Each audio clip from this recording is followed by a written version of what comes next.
में जिस वक्त लोग खुद को और अपनों को इस महामारी की चपेट में आने से बचाने के लिए अपना सब कुछ दांव पर लगा रहे हैं, वहां कोरोना काल के कुछ गिद्ध ऐसे भी हैं जो मजबूर और बेबस लोगों पर नजरें गड़ाए बैठे हैं।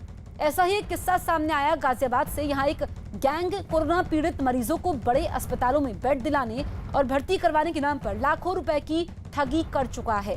पुलिस ने ठगी के इल्जाम में 2 लोगों को गिरफ्तार किया है और उनके पास से करीब 2 लाख रुपए भी बरामद किए हैं, जबकि इनके 3 साथी फरार हैं। बताया गया कि ये गिरोह ऐसे लोगों की ताक में रहता था जो अस्पताल में बेड पाने के लिए कोई भी कीमत देने को तैयार हो जाते हैं।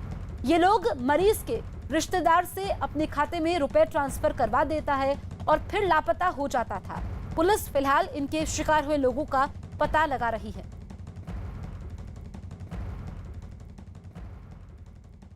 दिल्ली कोरोना के प्रहार से करहा रही है, लेकिन गिद्ध अपनी जेब भरने में लगे हैं। दिल्ली के ही एक अस्पताल से हैरान करने वाला वाकया सामने आया है। इस अस्पताल का गार्ड कोरोना मरीजों को ट्रे से रेमडेसिविर इंजेक्शन चुराकर उसे 20-20 हजार रुपए में बेच रहा था। यही नहीं, बिहार के भागलपुर से एक कंपाउंडर पकड़ा गया जो कोरोना से मारे गए लोगों के नाम पर अस्पताल से रेमडेसिविर इंजेक्शन लेकर उसकी कालाबाजारी कर रहा था। ऐसे में सवाल यह कि महामारी में कानून नियम तोड़कर इंसानियत के दुश्मन बनकर मुनाफा कमाने वाले इन गिद्धों की सजा कितनी भयंकर होनी चाहिए।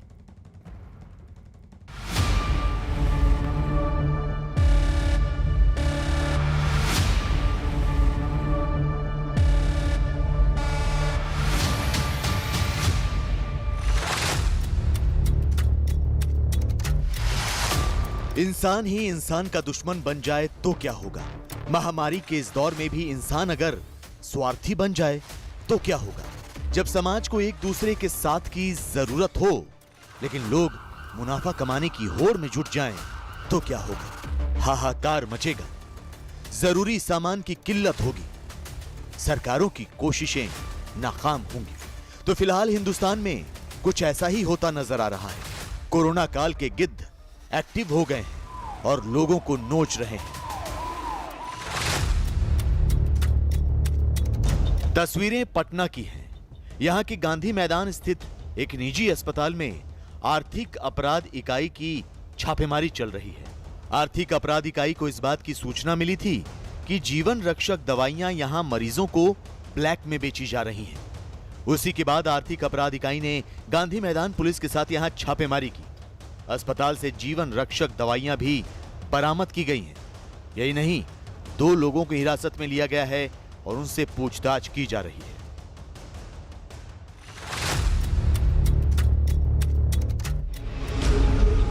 पुलिस की गिरफ्त में आए इस युवक को देखिए।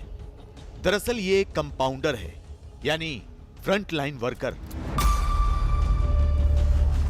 लेकिन आपको यह जानकर हैरानी होगी कि पिंटू नाम का यह कंपाउंडर रेमडेसिविर इंजेक्शन की कालाबाजारी कर रहा था। ये कोरोना से मर चुके मरीज के नाम पर इंजेक्शन हासिल करता और फिर उसे ऊंचे दाम पर बेच देता। लेकिन भागलपुर के ड्रग विभाग को इसकी जानकारी हो गई और इसे रंगे हाथों गिरफ्तार कर लिया गया। पुलिस ने कंपाउंडर पिंटू के साथ उस हॉस्पिटल के खिलाफ भी मामला दर्ज कर लिया है जहां से ये रेमडेसिविर इंजेक्शन लिया करता था। नकली बन करके कि हमारा पेशेंट है, पल्स हॉस्पिटल में एडमिट है, उसके नाम से हमको रेमडेसिविर इंजेक्शन चाहिए। और जिस पेशेंट का नाम बता रहा है उस पेशेंट का डेथ हो चुका है और उसके नाम पर ही गलत तरीके से लेना चाह रहा था। और इसकी सूचना हम लोग को लगी तो हम लोग तुरंत मुकुल ट्रेडर्स पहुँचे, उस लड़के से पूछताछ किए तो वो दलाल निकला है।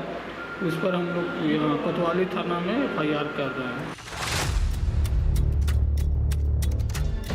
पुलिस के हत्थे चढ़ा ये शख्स दिल्ली के अग्रसेन हॉस्पिटल का चौकीदार है। लेकिन इसकी काली करतूतों के बारे में जब आपको पता चलेगा तो आप भी हैरान रह जाएंगे।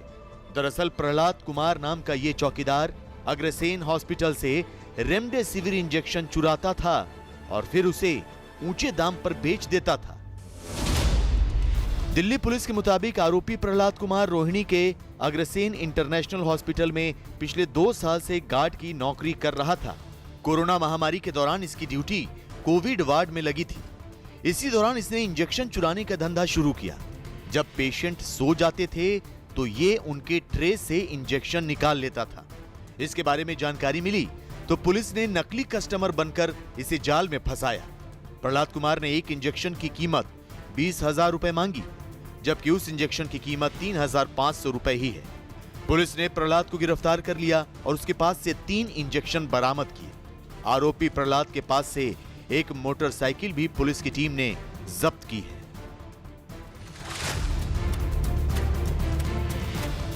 कोरोना काल में एम्बुलेंस से मनमाना पैसा वसूलने के मामले में एक MBBS डॉक्टर को गिरफ्तार किया गया है। यह मामला भी दिल्ली का ही है। पुलिस के मुताबिक पेशे से डॉक्टर ये शख्स एक एम्बुलेंस का मालिक भी है। ये कोरोना काल में जरूरतमंदों को एम्बुलेंस देने के बदले उनसे 3 गुना किराया वसूल रहा था। एक पीड़ित को गुरुग्राम से लुधियाना छोड़ने के एवज में इसने 1,20,000 रुपए वसूले। जी हां, सही सुना आपने, 1,20,000 रुपए।